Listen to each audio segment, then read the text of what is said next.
जय हिंद। देखो आज आम कौन देखा जे ना आमर दशम श्रेणी राजनीति विज्ञान आम कौन अच्छी ना भारतीय निर्वाचन और निर्वाचन कमिशन आम कौन 100टी कौन जे एमसीक्यू को आम देखा और आर कौन थियोरी भी मतलब कौन जे एमसीक्यू सहित आम कौन बुझापी चेष्टा करवा कम्प्लीटली आम कौन जे 100टा क्वेश्चन को आम कौन करवा प्रैक्टिस करवा। वीडियो पार्ट 1 पार्ट 2 एपरी भाव में हम कहीं आम कम कम क्वेश्चन धरी बेस व्याख्या कर देखो प्रथम क्वेश्चन आम कौन देछि भारतीय संविधान रे केउ अनुच्छेद निर्वाचन कमिशन गठन और कार्य विषय उल्लेख करी देखो ऑप्शन आम देछि ऑप्शन आप देखुथिबे जे से कौन कहला ना भारतीय संविधान आमर अनुच्छेद केते आमर कौन जे निर्वाचन कमिशन विषय रे तार गठन कार्य विषय लिखा है। देखो भारतीय संविधान आमर भाग कौन जे 15 भाग 15 रे आमर कौन जे निर्वाचन कमिशन विषय रे लिखाई केते लिखाई भाग 15 रे लिखाई केते रु केते मध्य लिखाई ना अनुच्छेद 324 रु धरिकी अनुच्छेद 329 पर्यंत आमर कौन जे भारतीय निर्वाचन आयोग गठन और कार्य कौन से कार्य करेंगे कौन कार्य करेंगे सब जहाँ लिखाई आमर जो नहीं कि अनुच्छेद 324 रे ही आम अनुच्छेद 324 रे ही भारतीय निर्वाचन आयोग कौन जे गठन और तार कार्य विषय रे लिखाई ये कहुई जे ये कहुई कौन जे भारत में कौन रे ना जड़े मुख्य निर्वाचन आयोग रे जहाँ कि केते जन मुख्य निर्वाचन आयोग रे ना जड़े मुख्य निर्वाचन आयोग रे साहाय्य करने बेली दी जन सहायक निर्वाचन आयोग रे टोटाल केते सदस्य विशिष्ट आमर भारतीय निर्वाचन आयोग अटे ना 3 सदस्य विशिष्ट आमर कौन अटे भारतीय निर्वाचन आयोग अटे एवं ये जो भारतीय निर्वाचन आयोग जो ना कि जन को आपको कौन से नियुक्ति देवे किए ना राष्ट्रपति आपको नियुक्ति देवे किए देवे रे राष्ट्रपति कौन करेंगे राष्ट्रपति आपको नियुक्ति देवे एवं शपथ पाठ कराइबे आ ये दी जन को ही मध्य कौन जे राष्ट्रपति ही नियुक्ति देवे एवं शपथ पाठ कराइबे बुझला। आउ ये जो भारतीय निर्वाचन आयोग को शपथ पाठ करेंगे राष्ट्रपति नियुक्ति मध्य देवे किए राष्ट्रपति ही नियुक्ति देवे हेले राष्ट्रपति निज इच्छा मुताबक जहाँ पड़ा ताको कौन करदेवे नियुक्ति देदेवे ना एठी नियुक्ति देवाई मिली आमर गोटे कौन अच्छी ना परामर्शदाता कमिटी गोटे अच्छी कौन अच्छी परामर्श कमिटी अच्छी है परामर्श कमिटी अच्छी अच्छा परामर्श कमिटी कौन सदस्य केते 3 जन सदस्य अटंती परामर्शदाता कमिटी को कौन सुपारिश क्रमे ही राष्ट्रपति कौन करेंगे भारतीय निर्वाचन आयोग को मुख्य निर्वाचन आयोग को नियुक्ति देवे हेले 3 जन रे किए किए रहिबे ना गोटे तो रहिबे हमर कौन प्रधानमंत्री यार कौन परामर्शदाता कमिटी रे सदस्य रहिबे प्रधानमंत्री रहिबे आ गोटे रहिबे कौन विरोधी दलर नेता गोटे कौन हेबे आर सदस्य रहिबे आ गोटे कैबिनेट मंत्री रहिबे आ गोटे के रहिबे कैबिनेट मंत्री जहाँ को कि कौन प्रधानमंत्री कौन बाछिबे 3 जन का परामर्श क्रमे मैंने जन को बाछिबा और मैंने जाई कौन करे राष्ट्रपति कहबे जे ए व्यक्ति को कौन कर दियो ना निर्वाचन आयोग मुख्य निर्वाचन आयोग भाव में नियुक्ति दे दियो बोले राष्ट्रपति कौन कर देबे ताको नियुक्ति दे देबे निर्वाचन आयोग भाव ताको नियुक्ति दे देले तापर समय रे जन को तो नियुक्ति मिलगला तापर आमर 2 जन सहायक अच्छे ना नाती से 2 जन आपको साहाय्य करने मिले अच्छा निर्वाचन आयोग को ले 2 जन कौन करेंगे ना ये जो मुख्य निर्वाचन आयोग जो ना कि आंके परामर्श करेंगे राष्ट्रपति से आज्ञा ये 2 जन को आप कौन कर दिंतु ना मत साहाय्य करने मिली दे दिंतु जहाँफल कौन करते राष्ट्रपति ये मुख्य निर्वाचन आयोग परामर्श क्रमे बाकी अतिरिक्त 2 जन कर्मचारी को कौन करते नियुक्ति दे तेणुक आमर कौन अच्छी ना भारतीय निर्वाचन आयोग आप बुझीपारे बुझला हेले आउ गोटे प्रश्न आसो जे भारतीय निर्वाचन आयोग हेबापी मिलिकी केते बयस दरकार देखो सेपरी भाव में किसी स्पेशल बयस कथा कौन संविधान रे मेंशन करा जाई नाही एति कहि कौन जे भारतीय निर्वाचन आयोग सी ही जे कि भारतीय संविधान कौन जे सर्वज्ञ ज्ञाता थी माने सब किसी जानी थी आउ ये कहुई जे भारतीय निर्वाचन आयोग कार्यकाल केते वर्ष आवश्यक अटे 6 वर्ष कार्यकाल तार अटे किंतु तार अवसर बयस सीमा केते जे रिटायरमेंट होगा 65 वर्ष 65 वर्ष होगले से कौन हो अलरेडी रिटायरमेंट हो कि कार्यकाल तार के 6 वर्ष अटे जोड़ा आगे आइला ताको धरी हम बुझिपारे आ गोटे ये आमर अच्छी यहाँ तो मुख्य निर्वाचन आयोग कार्यकाल है 6 वर्ष आउ तार रिटायरमेंट हो अवसर प्राप्त बयस 65 किंतु जो सहायक निर्वाचन आयोग जगह अच्छा कार्यकाल है 6 वर्ष किंतु अवसर बयस के 62 वर्ष अवसर बयस बुझला गोटे आम क्वेश्चन आम पूरा पूरी भारत निर्वाचन आयोग को पोस्टमार्टम करदेले बुझला ये आम आंसर कौन हो आंसर हो कौन ना अनुच्छेद 324 आम भारतीय निर्वाचन आयोग विषय गठन और तार कार्यकाल विषय लिखा आम गठन कार्यकाल सब जगह आम कौन करते डिटेल्स आम देखीदे तापर आम 2 नंबर क्वेश्चन कौन अच्छी ना भारतर मुख्य निर्वाचन कमिशनर को किए नियुक्ति देता एवं मुझे कहली भारतर मुख्य निर्वाचन कमिशनर को किए नियुक्ति देता ना राष्ट्रपति नियुक्ति देता है कहार परामर्श क्रमे ना परामर्शदाता कमिटी परामर्श कमिटीर कौन अनुरोध क्रमे केत जन परामर्शदाता कमिटी सदस्य था 3 जन था किए था गोटे प्रधानमंत्री आउ गोटे विरोधी दलर नेता आउ गोटे कैबिनेट पाइहा मंत्री सहायता क्रमे मिल जाए तापर आम 3 नंबर क्वेश्चन देखा 3 नंबर क्वेश्चन कौन अटे ना मुख्य निर्वाचन कमिशनर कार्यकाल केते मैं कहली मुख्य निर्वाचन कमिशनर कार्यकाल केते ना एक तो तांकर कहले 6 वर्ष कार्यकाल हबो नचते अवसर प्राप्त बयस केते 65 वर्ष जोड़ा आगे आइला सेटा तांकर कोन जे तांके रिटायरमेंट हे जे बुझला तब 4 नंबर क्वेश्चन भारत में मतदान करिवार सर्वनिम्न बयस 21 रु 18 को केउ संविधान संशोधन द्वारा करा जायतिला देखो आमर पूर्वे माने एटा त हमर आंसर जो कह 61तम संविधान संशोधन एटी हमें जानता जे आमर कह मतदान माने कौन निर्वाचन रे भोट देवार अधिकार कार अछि देखो भोट देवार अधिकार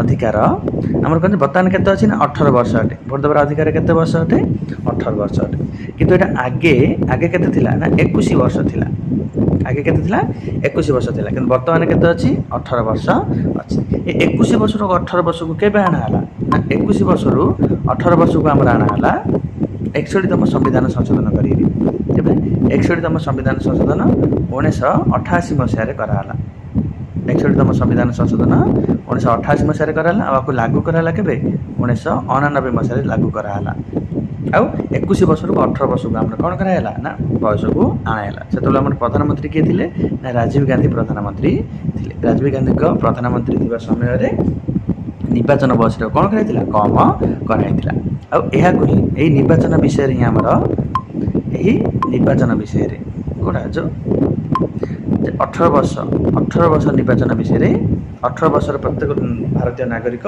भोट देवार अधिकार अच्छी बोली कहुई आम केते संविधान रे लिखाई ना 326 रे लिखाई 324 रे कौन लिखाई भारतीय निर्वाचन आयोग गठन और कार्य किंतु अनुच्छेद 326 रे कौन लिखाई ना प्रत्येक भारतीय नागरिक जहाँ 18 वर्ष हो जाति धर्म वर्ण लिंग निर्विशेष समस्ते भोट देवार अधिकार अच्छी बोली आम लिखाई केबे केते लिखाई ना 326 रे लिखाई आगे आम भोट देवार बयस केते 21 वर्ष थिला किंतु बर्तमान केते अछि हमर 18 वर्ष हे जाइछि केतेतम संविधान संशोधन करी गले 61तम संविधान संशोधन कले आकु लागू केबे हला 1999 मसिया रे कोन करायला आकु लागू करायला आ 18 वर्ष ऊर्ध्व जाति धर्म वर्ण लिंग निर्विशेष रे समस्त को भोट देवार अधिकार जो दिया जाइछि एटा को हमर कोन जे सार्वजनिक मतदान व्यवस्था बेली कहला बुझि पाले 4 नंबर आपण तापर हम देखिया कोन जे 5 नंबर निम्नलिखित मध्य क्यों निर्वाचन कमिशनर द्वारा परिचालित तो हुए नहीं माने भारतीय निर्वाचन आयोग कहार निर्वाचन करें देखो आम स्पष्ट भाव में लिखाई जे भारतीय निर्वाचन आयोग आमर कहार निर्वाचन करेंगे ना संसदर निर्वाचन करेंगे संसदर निर्वाचन करेंगे राज्य विधान मंडल निर्वाचन करेंगे विधान मंडल आउ राष्ट्रपति करेंगे आउ उपराष्ट्रपति करेंगे केजन निर्वाचन करेंगे ना संसदर सदस्य मान निर्वाचन करेंगे विधानसभा निर्वाचन विधान मंडल और राष्ट्रपति और उपराष्ट्रपति निर्वाचन करेंगे अब हम डिटेल्स देखा देख देखिए जे भारतीय निर्वाचन आयोग election commissioner of India election commissioner of India ये कार निर्वाचन करेंगे ना लोकसभार एमपी मानक निर्वाचन करेंगे राज्यसभार एमपी मानक निर्वाचन करेंगे तापर आसला हमर एमएलए माने विधान सभार एमएलए मानकर आउ जो राज्य रे एमएलसी अछि एमएलसी मानक निर्वाचन करेंगे आउ प्रेसिडेंट रो करेंगे जहाँ राष्ट्रपति कहते आउ भाइस प्रेसिडेंट रो करेंगे बुझलनि एतिक निर्वाचन करेंगे आ बाकी आउ कार निर्वाचन से करेंगे एतिक ही से निर्वाचन करेंगे बता लोकसभा निर्वाचन करेंगे हाँ करेंगे राज्यसभा निर्वाचन करेंगे ପଞ୍ଚାୟତ ପୌରପାଳିକା ନିର୍ବାଚନ କରିବେ କି? ନାହିଁ। ରାଷ୍ଟ୍ରପତି ନିର୍ବାଚନ କରିବେ? କରିବେ। ହେଲେ ଏଠି ଆମ ଆନ୍ସର ହେଲା କ'ଣ? ପଞ୍ଚାୟତ ବା ପୌରପାଳିକାର ନିର୍ବାଚନ କରାଇବେ ନାହିଁ। ହେଲେ ଏଠି ଆମର କ୍ୱେଶ୍ଚିନ୍ ଆସିଲା ଯେ ପଞ୍ଚାୟତ ପୌରପାଳିକା ନିର୍ବାଚନ କରାଇବ କି? ଆକୁ ଲିଭେଇ ଦେଉଛି ମୁଁ। ପଞ୍ଚାୟତ ପୌରପାଳିକା ନିର୍ବାଚନ କରାଇବ କି? ଦେଖନ୍ତୁ, ପଞ୍ଚାୟତ ପୌରପାଳିକାର ନିର୍ବାଚନ କରିବା ପାଇଁ ବୋଲି ଆମର କ'ଣ ଷ୍ଟେଟ୍ ଇଲେକ୍ସନ୍ କମିଶନର ବା ରାଜ୍ୟ ନିର୍ବାଚନ ଆୟୋଗ ଗଠନ କରାଯାଇଛି। ରାଜ୍ୟ ନିର୍ବାଚନ ଆୟୋଗ ଗଠନ କରାଯାଇଛି। ହେଲା, ଯେଉଁଟାକି ଆମର 1992ରେ ଗଠନ କରାଯାଇଥିଲା। ସିଏ ହିଁ କ'ଣ କରିବ? ପଞ୍ଚାୟତ ଓ ପୌରପାଳିକାର ନିର୍ବାଚନ କରାଇବ, ଆଉ କିଏ କରାଇବ ନାହିଁ। ବୁଝିଲେ? ନଚେତ ଆମର ଭାରତ ନିର୍ବାଚନ ଆୟୋଗ ଲୋକସଭାର ସଦସ୍ୟମାନଙ୍କର, ରାଜ୍ୟସଭାର ସଦସ୍ୟମାନଙ୍କର ଏବଂ ଆମର ବିଧାନସଭାର ସଦସ୍ୟମାନଙ୍କର ଆଉ ବିଧାନ ପରିଷଦର ସଦସ୍ୟମାନଙ୍କର ଆଉ ରାଷ୍ଟ୍ରପତି ଉପରାଷ୍ଟ୍ରପତିଙ୍କର ନିର୍ବାଚନ କରାଇବ। ତାପରେ କ୍ୱେଶ୍ଚିନ୍, ନିର୍ବାଚନ ଆଚରଣ ବିଧି ବା କୋଡ୍ ଅଫ୍ କଣ୍ଡକ୍ଟ କେବେ ଠାରୁ କାର୍ଯ୍ୟକାରୀ ହୋଇଥାଏ? ଦେଖନ୍ତୁ, ଏଇଟା ଆସିଲା ଆମର କ'ଣ ଯେ ଆଦର୍ଶ ଆଚରଣ ବିଧି କଥା ଆସିଲା। ଦେଖ, ନିର୍ବାଚନ ତାରିଖ ଦିନ ଘୋଷଣା ହେବା ମାତ୍ରକେ କ'ଣ ହେଇଥାଏ? ଆମର ଆଦର୍ଶ ଆଚରଣ ବିଧି ଲାଗୁ ହୋଇଯାଇଥାଏ। ଆପଣ ବୋଲେ ଆଦର୍ଶ ଆଚରଣ ବିଧି କହିଲେ କ'ଣ ବୁଝୁଛନ୍ତି? ଦେଖନ୍ତୁ, ଆଦର୍ଶ ଆଚରଣ ବିଧି କହିଲେ ଆମେ ବୁଝୁଛନ୍ତି କ'ଣ ଯେ ନା ନିର୍ବାଚନକୁ ଶାନ୍ତିପୂର୍ଣ୍ଣ ଭାବରେ କରିବା ପାଇଁ ବୋଲିକିରି ନିର୍ବାଚନ ଆୟୋଗ ନିର୍ବାଚନ ସମୟରେ ଯେଉଁ ସବୁ ଆଇନ ଗୁଡ଼ିକ ଲାଗୁ କରିଥାଏ ତାକୁ ହିଁ ଆମେ କ'ଣ କହିବା? ଆମର ଆଦର୍ଶ ଆଚରଣ ବିଧି ବୋଲିକିରି କହିବା। ବୁଝିଲା? ମାନେ ନିର୍ବାଚନକୁ ଶାନ୍ତିପୂର୍ଣ୍ଣ ଭାବରେ, କାହିଁକିନା ରାଜନୈତିକ ଦଳମାନେ ଅଛନ୍ତି ଜିତିବା ପାଇଁ ବୋଲି ଇଏ ତାକୁ ଠୁଣାଡ଼ି ଖୁନ୍ଦାଡ଼ି ହଣା ମରା କଟା କାଟି ସବୁ ଆନେ ହେଇଥାନ୍ତି, ହିଂସା ହେଇଥାଏ। ସେ ହିଂସାକୁ କ'ଣ ଯେ ସେ ହିଂସାକୁ ଆମେ କ'ଣ କରିବା ପାଇଁ? ବନ୍ଦ କରିବା ପାଇଁ ବୋଲିକିରି ଆମର ଭାରତୀୟ ନିର୍ବାଚନ ଆୟୋଗ କ'ଣ କରିଥାଏ? ନା ଆଦର୍ଶ ଆଚରଣ ବିଧି ଲାଗୁ କରିଥାଏ ନିର୍ବାଚନ ସମୟରେ। ହେଲା, ଏଇଟା ଆପଣ ବୁଝିପାରିଲେ? ହେଲେ ଏଇ ଆଦର୍ଶ ଆଚରଣ ବିଧି କେବେଠାରୁ ଲାଗୁ ହେଇଥାଏ? ନା ଭାରତୀୟ ନିର୍ବାଚନ ଆୟୋଗ ଯେତେବେଳେ ଘୋଷଣା କଲେ ଯେ ଆଜି କିମ୍ବା ଯେଉଁ ତାରିଖ ଯେଉଁ ଦିନ ଘୋଷଣା ଆମର କରିଦେଲେ କ'ଣ ଯେ ଆମର ନିର୍ବାଚନ ହେବ ବୋଲି ସେ ତାରିଖ ବା ସେ ଦିନ ବା ସେ ମୁହୂର୍ତ୍ତରୁ ହିଁ ଆମର କ'ଣ ହେଇଥାଏ? ଆଦର୍ଶ ଆଚରଣ ବିଧି ଲାଗୁ ହେଇକିରି ଥାଏ। କେତେ ଦିନ ପର୍ଯ୍ୟନ୍ତ ଲାଗୁ ହେଇଥାଏ? ନା ଯେଉଁ ପର୍ଯ୍ୟନ୍ତ ଫଳାଫଳ ଘୋଷଣା ହେଇନି ସେ ପର୍ଯ୍ୟନ୍ତ କ'ଣ ହେଇଥାଏ? ଆଦର୍ଶ ଆଚରଣ ବିଧି ଲାଗୁ ହୋଇଯାଇଥାଏ। ଆଉ ଆଦର୍ଶ ଆଚରଣ ବିଧି ଯଦି କିଏ ଉଲ୍ଲଂଘନ କଲା ତାପରେ କ'ଣ ଦଣ୍ଡନୀୟ ଅପରାଧ ଅଟେ। ଭାରତୀୟ ନିର୍ବାଚନ ଆୟୋଗ ତାକୁ ଯେଉଁ ପ୍ରକାର ଦଣ୍ଡ ଦେବେ ସେ ତାକୁ ଭୋଗିବା ପାଇଁ ବାଧ୍ୟ ଅଟେ। ତାପରେ ଆସିଲା ଭାରତର ପ୍ରଥମ ମୁଖ୍ୟ ନିର୍ବାଚନ କମିଶନର କିଏ ଥିଲେ? ଦେଖ, ସୁକୁମାର ସେନ ଥିଲେ ଭାରତର ପ୍ରଥମ ନିର୍ବାଚନ କମିଶନର। ହେଲା, ଯେପରି ଭାବରେ ଆମର ପ୍ରଥମ ଭାରତର ନିର୍ବାଚନ କେବେ ହେଇଥିଲା? ନା 1951 ଆଉ 52 ମସିହାରେ ଆମର ଭାରତର ପ୍ରଥମ ସାଧାରଣ ନିର୍ବାଚନ ଆମର ହେଇଥିଲା। ନିର୍ବାଚନ ଆୟୋଗ କେବେ ଗଠନ ହେଲା? ନା 1950 ଜାନୁଆରୀ 26 ତାରିଖ ଦିନ, ଜାନୁଆରୀ 26ରେ ଆମର ଭାରତୀୟ ନିର୍ବାଚନ ଆୟୋଗ କ'ଣ ହେଲା? ଗଠନ ହୋଇଥିଲା। ଆଉ ତାର ପ୍ରଥମ ନିର୍ବାଚନ କିଏ କରିଥିଲେ? ନା ଆମର ସୁକୁମାର ସେନ କରାଇଥିଲେ, ଯାହାକି 1951-52 ମସିହାରେ ହୋଇଥିଲା। ବୁଝିଲା? ତାପରେ ଆସିଲା ଆମର 8 ନମ୍ବର, ରାଜନୈତିକ ଦଳଗୁଡ଼ିକୁ ନିର୍ବାଚନ ସଂକେତ କିଏ ପ୍ରଦାନ କରିଥାନ୍ତି? ଦେଖନ୍ତୁ, ଭାରତୀୟ ନିର୍ବାଚନ ଆୟୋଗ ରାଜନୈତିକ ଦଳମାନଙ୍କୁ କ'ଣ କରିଥାଏ? ନା ନିର୍ବାଚନ ସଂକେତ ପ୍ରଦାନ କରିଥାଏ। ନିର୍ବାଚନ ସଂକେତ ମାନେ କ'ଣ? ନିର୍ବାଚନରେ ଲଢ଼ିବା ପାଇଁ ବୋଲିକିରି ଆପଣଙ୍କୁ କିଛି ନା କିଛି ସଂକେତ ଦରକାର। ଯେମିତି ଆମର ବିଜେପିର ଆମର ସଂକେତ କ'ଣ ଅଟେ? ନା ପଦ୍ମ ଅଟେ। କ'ଣ ଅଟେ? ପଦ୍ମ ଅଟେ। ସେମିତି କଂଗ୍ରେସର ଆମର କ'ଣ ଅଟେ? ନା ହାତ ଅଟେ। ସେମିତି ଆମର ବିଜେଡ଼ିର କ'ଣ ଅଟେ? ଶଙ୍ଖ ଅଟେ। ଯେମିତି ଆମ୍ ଆଦମୀ ପାର୍ଟିର କ'ଣ ଅଟେ? ନା ଝାଡ଼ୁ ଅଟେ। ସମାଜବାଦୀ ପାର୍ଟିର କ'ଣ ଅଟେ? ନା ସାଇକେଲ ଅଟେ। ବହୁଜନ ସମାଜ ପାର୍ଟିର କ'ଣ ଅଟେ? ନା ହାତୀ ଅଟେ। ଏସବୁ କ'ଣ ଯେ ଯାହା ତାର ସବୁ କ'ଣ ଅଟେ? ରାଜନୈତିକ ସଂକେତ ଗୁଡ଼ିକ ଅଟେ। ଏ ସଂକେତକୁ ହିଁ ଧରିକି ସେମାନେ କ'ଣ କରିଥାନ୍ତି? ନିର୍ବାଚନ ଲଢ଼ିଥାନ୍ତି। ସଂକେତ ଯାକ ପୁରା ରେଜିଷ୍ଟ୍ରେସନ ଅଟେ। ଏ ସଂକେତରେ ଆଉ କିଏ ବି ମଧ୍ୟ କ'ଣ କରିପାରିବେନି? ନିର୍ବାଚନ ଲଢ଼ିପାରିବେ ନାହିଁ। ବୁଝିଲା? ତେଣୁକରି ଭାରତୀୟ ନିର୍ବାଚନ ଆୟୋଗ ହିଁ କ'ଣ କରିଥାନ୍ତି? ଆକୁ ସ୍ୱତନ୍ତ୍ର ଭାବରେ ରେଜିଷ୍ଟ୍ରେସନ କରି କ'ଣ ଦେଇଥାନ୍ତି? ରାଜନୈତିକ ସଂକେତ ଦେଇଥାନ୍ତି। ଆଉ ଗୋଟେ ରାଜନୈତିକ ଦଳକୁ ରାଜନୈତିକ ଦଳର ମାନ୍ୟତା ବି ମଧ୍ୟ କିଏ ଦେଇଥାଏ? ଏ ଭାରତୀୟ ନିର୍ବାଚନ ଆୟୋଗ ହିଁ ଦେଇଥାଏ। ହେଲା, ଆଉ ତାର ମାନ୍ୟତାକୁ ଛିନ୍ନ ବି ମଧ୍ୟ କରିଥାଏ କିଏ? ଏ ଭାରତୀୟ ନିର୍ବାଚନ ଆୟୋଗ ହିଁ ଛିନ୍ନ କରିଥାଏ। ବୁଝିଲା? ତାପରେ ଆମେ ଦେଖିବା, ଏଇଟା ମୁଁ ଆପଣଙ୍କୁ କହିଦେଇଛି। ଭାରତରେ ସାର୍ବଜନୀନ ସାବାଳକ ମତଦାନର ଅର୍ଥ କ'ଣ ହେଲା? ନା ଜାତି ଧର୍ମ ବର୍ଣ୍ଣ ଲିଙ୍ଗ ନିର୍ବିଶେଷରେ 18 ବର୍ଷ ଉର୍ଦ୍ଧ୍ୱ ପ୍ରତ୍ୟେକ ନାଗରିକମାନଙ୍କର କ'ଣ ଭୋଟ ଦେବାର ଅଧିକାର ଅଛି। ଏହାକୁ ହିଁ ଆମେ ସାର୍ବଜନୀନ ମତଦାନ ବ୍ୟବସ୍ଥା ବୋଲି କହିଲେ। ଯାହାକି କେତେ ବର୍ଷ ଅଟେ? 18 ବର୍ଷଟେ। ଆଗେ କେତେ ଥିଲା? ନା 21 ବର୍ଷ ଥିଲା। ହେଲା, ଏଇଟା ମୁଁ କହିଦେଇଛି, ଆପଣ ଦେଖିଦେବା ଡିଟେଲ୍ସ। 10 ନମ୍ବର, ମୁଖ୍ୟ ନିର୍ବାଚନ କମିଶନରଙ୍କୁ ତାଙ୍କ ପଦବୀରୁ କିଏ ହଟାଇ ପାରିବେ? ଦେଖନ୍ତୁ, ମୁଖ୍ୟ ନିର୍ବାଚନ ଆୟୋଗଙ୍କୁ ତାଙ୍କ ପଦବୀରୁ ହଟାଇବା ପାଇଁ ବୋଲି କିଏ ହଟାଇ ପାରିବେ? ନା ମୁଖ୍ୟ ନିର୍ବାଚନ ଆୟୋଗଙ୍କୁ ତାଙ୍କ ପଦବୀରୁ ହଟାଇବା ପାଇଁ ବୋଲି हटेबे कौन पे हटाब जदि से जदि कौन निर्वाचन जदि कौन ठीक भाव में करती ना संविधान अनुजाई जदि निर्वाचन कराती ना तेबे तांको हटा जाई परिबो हटाइबा आमती कौन करिया पड़िबो ना महाभियोग प्रक्रिया करिया पड़िबो माने संसद रे कौन करिया पड़िबो ना लोकसभा और राज्यसभा रे तांको हटाइबा आईन प्रणयन करिया पड़िबो जिने देछि सुप्रीम कोर्ट विचारपति को हटाइबा प्रक्रिया पर कौन तांको ही मतलब हटा जाइते महाभियोग प्रक्रिया जहाँ आम कहते संसदर 2/3 सदस्य उभय गृहर जदि मानिगले जहाँ ए निर्वाचन आयोग ठीक नहीं ये भूल भाव कौन करा तार अधिकार बहिर्भूत जाकि कौन निर्वाचन कराऊँच इच्छा मुताबक सरकार गठन कराऊँच धांदिली कराऊँच तेणुक निर्वाचन आयोग को कौन करा ना बहिष्कृत करा जदि से निजे जी रिजाइन देला तो भल कथा जब न रिजाइन देला तो बहिष्कृत कराई और जब से निजे जी रिजाइन देदेला मीन राष्ट्रपति रिजाइन दे कौन करदेव से बाहर पड़े बुझीपारे आप राष्ट्रपति चाहिए कौन करेंगे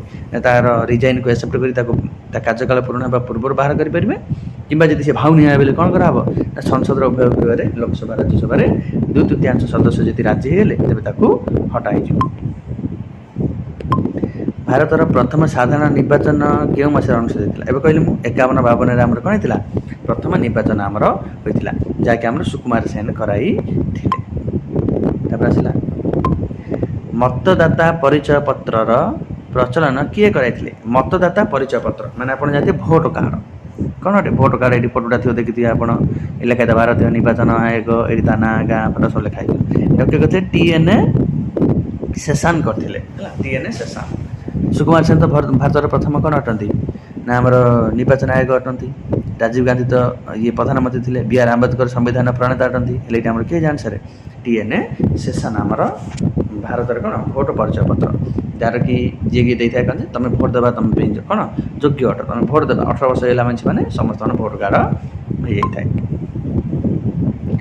आसला 13 नंबर निम्नलिखित मध्यरु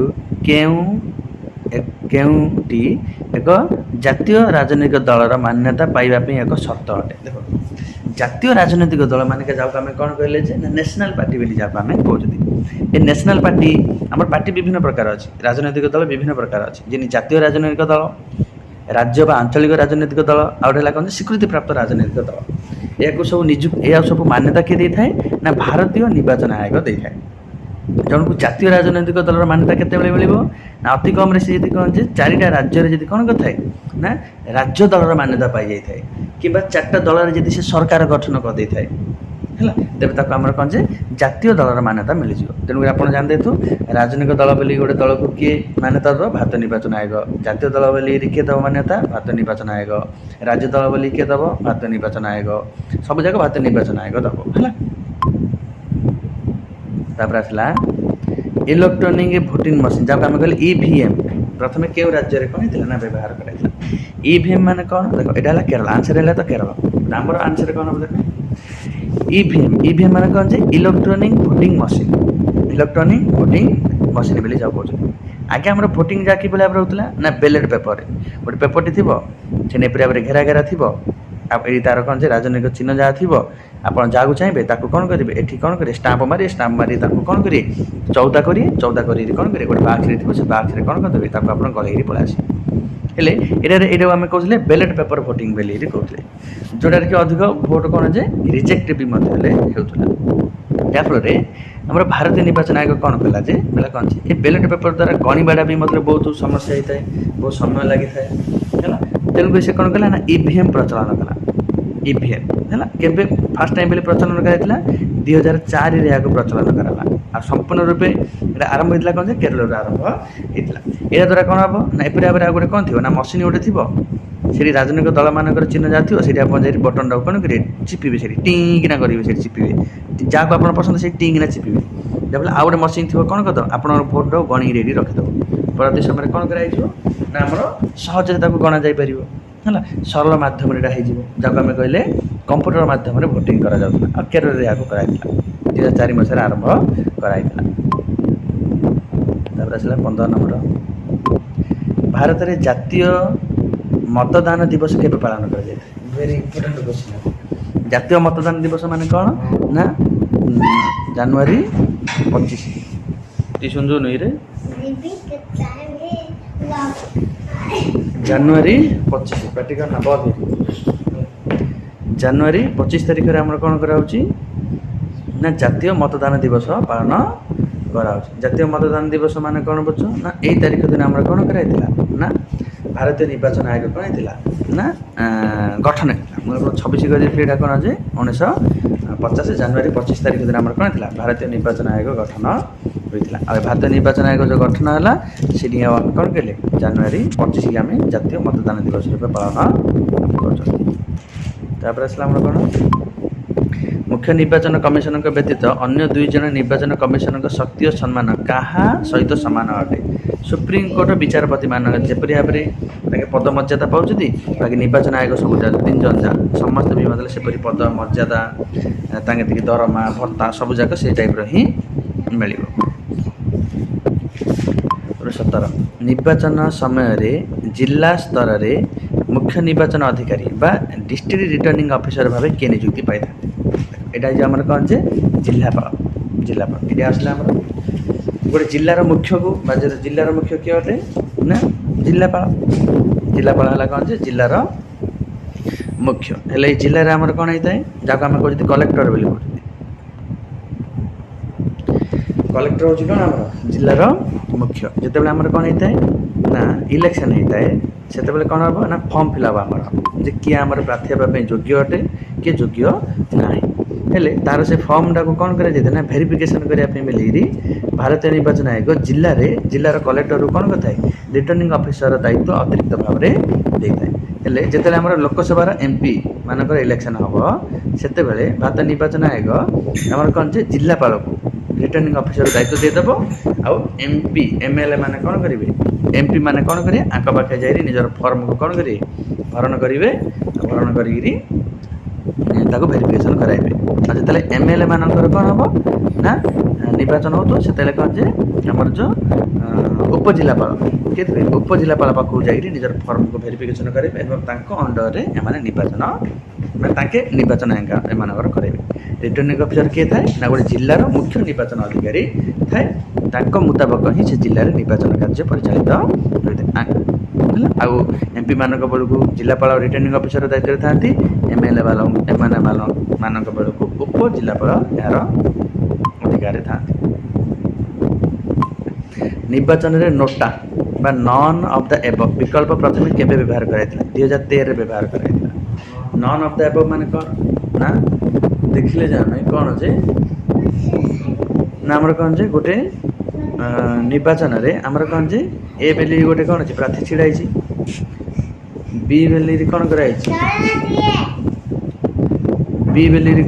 ଗୋଟେ ପ୍ରାର୍ଥୀ ଛିଡ଼ା ହେଇଛି ସି ବେଲି ଗୋଟେ କ'ଣ ହେଇଛି ପ୍ରାର୍ଥୀ ଛିଡ଼ା ହେଇଛି ଯେଉଁମାନେ କି MP ଇଲେକ୍ସନ୍ ହେଉଛି ମନେକର ହେଲେ କ'ଣ ହେବ MP ମାନେ 3 ଜଣ MP ଛିଡ଼ା ହେଇଛନ୍ତି। ଯଦି ଆପଣ ଯାହାକୁ ମନ ପାଉଛି ତାକୁ ଯାଇ ଆପଣ କ'ଣ କରିବେ ନା ଭୋଟ୍ ଦେଇକି ପଳେଇ ଆସିବେ। ଆଉ ଯଦି ମନ ପାଉନି ବୋଇଲେ ତାକୁ ଆପଣ ଭୋଟ୍ ଦେବେନି। 3 ଜଣ ଯାହା ଯଦି ମନ ପାଇଲେ ନାହିଁ 3 ଜଣ କିଏ ବି ମତଲବ ପସନ୍ଦ ହେବନି ତେବେ ସେଠି ଆମର 4 ନମ୍ବର ଗୋଟେ ଅପସନ୍ ଥିବ କ'ଣ ଯେ ନୋଟା ବୋଲି ଗୋଟେ ଥିବ। ସେ ନୋଟାଟାକୁ ଆପଣ କ'ଣ ଦବାଇ ଦେଇକି ପଳେଇ ଆସିବେ।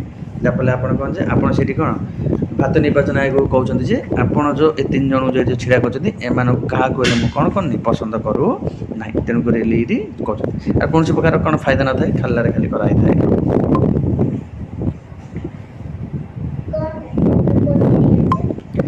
ରାଜ୍ୟ ବିଧାନସଭାରେ କୌଣସି ସଦସ୍ୟ ଅଯୋଗ୍ୟ ସମ୍ପର୍କରେ ରାଜ୍ୟପାଳ କାହା ସହିତ ପରାମର୍ଶ କରିଥାନ୍ତି। ଯଦି ରାଜ୍ୟସଭାରେ ଯଦି କୌଣସି ପ୍ରକାର ସଦସ୍ୟ ରାଜ୍ୟ ବିଧାନସଭା ଯଦି କୌଣସି ସଦସ୍ୟ ଯଦି ଅଯୋଗ୍ୟ ବୋଲି ଯଦି ଜଣାଯାଏ ତେବେ ସେ ନିର୍ବାଚନ କମିଶନଙ୍କ ସହିତ ଯାଇ କ'ଣ କରିବେ ପରାମର୍ଶ ଦେବେ। ଯଦି ତାକୁ ଯାଇ କଥା ହେବେ ଆଉ ଆବଶ୍ୟକତା ପଡ଼ିଲେ ଯଦି ଅଯୋଗ୍ୟ ହେଲା ତାକୁ କ'ଣ କରିଦେବେ ସେ ପଦବୀରୁ ତାକୁ ବାହାର କରାଯାଇଯିବ କାର୍ଯ୍ୟକାଳ ପୂରଣ ହେବା ପୂର୍ବରୁ। ତାପରେ ଆସିଲା ଆମର କ'ଣ 20 ନମ୍ବର ନିମ୍ନଲିଖିତ ମଧ୍ୟରୁ କେଉଁ ନିର୍ବାଚନ କମିଶନଙ୍କ ଦ୍ୱାରା ନିର୍ଦ୍ଧାରିତ ହୋଇଥାଏ। ନିର୍ବାଚନ କୋଉଟା ହେଇଥାଏ ନା ନିର୍ବାଚନ ମଣ୍ଡଳୀ ସୀମା ନିର୍ଦ୍ଧାରଣ ଆମର କ'ଣ ହେଇଥାଏ ନା ନିର୍ବାଚନ କମିଶନଙ୍କ ଦ୍ୱାରା ନିର୍ଦ୍ଧାରିତ ହୋଇଥାଏ। ହେଲା ପ୍ରାର୍ଥୀ ମାନଙ୍କ ଶିକ୍ଷାଗତ ଯୋଗ୍ୟତା ଏପରି କିଛି ନାହିଁ। ରାଜନୈତିକ ପାର୍ଟି ସଂଘର କିଛି ନାହିଁ। ଏମିତି ପ୍ରାର୍ଥୀମାନଙ୍କ ବୟସ ସୀମା ପରିବର୍ତ୍ତନ ସଂସଦ କରିବ କିନ୍ତୁ ସୀମା ନିର୍ଦ୍ଧାରଣ କରିବ କିଏ ନା ଆମର ନିର୍ବାଚନ। ତମେ ଟ୍ୟୁସନ୍ ଦିଅ ନା ନାଇଁ ରେ 5ଟା ହେଲାଣି ଚାଲେ।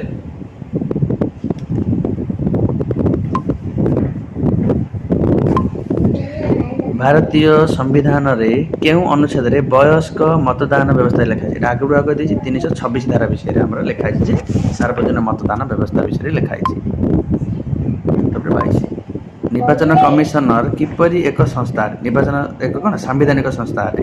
କାହିଁକିନା ଅନୁଚ୍ଛେଦ 15ରେ ଆମର କ'ଣ ଯେ 324ରୁ ଧରିକିରି 329 ଆମର କ'ଣ ଭାରତୀୟ ନିର୍ବାଚନ ଆୟୋଗ ବିଷୟରେ ଲେଖାଯାଇଛି। ଗୋଟେ ସାମ୍ବିଧାନିକ ଅଟେ, ବେସରକାରୀ ନାହିଁ, ଏକଦଳୀୟ ବ୍ୟବସ୍ଥା ନାହିଁ, ଆମର ଆଇନଗତ ସଂସ୍ଥା ନାହିଁ, ଏଗୁଡ଼ା ଆମର ସାମ୍ବିଧାନିକ ସଂସ୍ଥା ଅଟେ।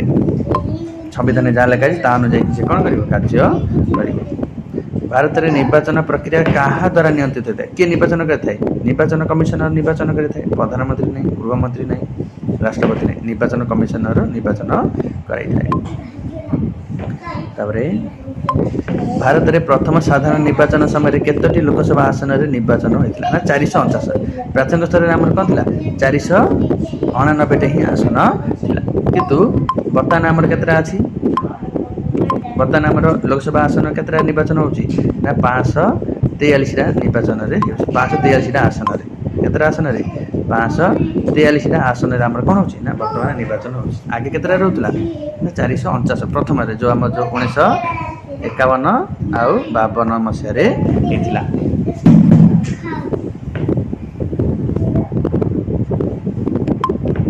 ପଚିଶଟା ଲାଷ୍ଟ କରିବା, ତାପରେ ପରେ ଦେଖିବା। ନିର୍ବାଚନ କମିଶନଙ୍କ କାର୍ଯ୍ୟକାଳ ଶେଷ ହେବା ପୂର୍ବରୁ ସେମାନଙ୍କୁ କିଏ ବାହାର କରିବେ? କିଏ ବାହାର କରିବେ? ନା ମୁଖ୍ୟ ନିର୍ବାଚନ କମିଶନଙ୍କ ସୁପାରିଶ କ୍ରମେ ରାଷ୍ଟ୍ରପତି ବାହାର କରିଦେବେ। ସଦସ୍ୟ କେତେ ଅଛନ୍ତି? ନା 3 ଜଣ ସଦସ୍ୟ ବିଶିଷ୍ଟ। ଗୋଟେ ହେଲେ ମୁଖ୍ୟ ନିର୍ବାଚନ ଆୟୋଗ, ଆକୁ ତ ବାହାର କରିବା ପାଇଁ ବିଲରେ କ'ଣ ଅଛି? ନା ସଂସଦରେ ଆମେ ସଂସଦୀୟ କାର୍ଯ୍ୟବାହୀ ବା ଲୋକସଭାର ଆଉ ରାଜ୍ୟସଭାରେ 2/3 ମତଦାନ ଦ୍ୱାରା ଏମାନଙ୍କୁ ବାହାର କରିପାରିବା। ତା ଯେଉଁ ଅତିରିକ୍ତ 2 ଜଣ ଅଛନ୍ତି ଏମାନଙ୍କୁ ବାହାର କରିବା ପାଇଁ ସବୁଠୁ ସହଜ ଅଟେ। ମୁଖ୍ୟ ନିର୍ବାଚନ ଆୟୋଗ କହିଦେବେ ରାଷ୍ଟ୍ରପତି କ'ଣ କରିବେ? ଏ 2 ଜଣ ଭଲ ଭାବରେ କାମ କରୁନାହାନ୍ତି, ଏ 2 ଜଣଙ୍କୁ ବାହାର କରିଦେବେ। ବୋଲେ ସେମାନେ କ'ଣ କରିଦେବେ? ଏ 2 ଜଣଙ୍କୁ ବାହାର କରିଦେବେ। ହେଲା, ଏତିକି ବୁଝିଲା। ତାପରେ ଆମେ ନେକ୍ସଟ ଦେଖିବା ଆମର 26 କାଲି ଦେଖିବା। କେତିକି ଆପଣ ଦେଖନ୍ତୁ, ଆକୁ ଲେଖିବା ପାଇଁ ଚେଷ୍ଟା କର, ବାକି ଆମେ ନେକ୍ସଟ ଭିଡ଼ିଓରେ ଦେଖିବା। ଏତିକି। ଜୟ ହିନ୍ଦ।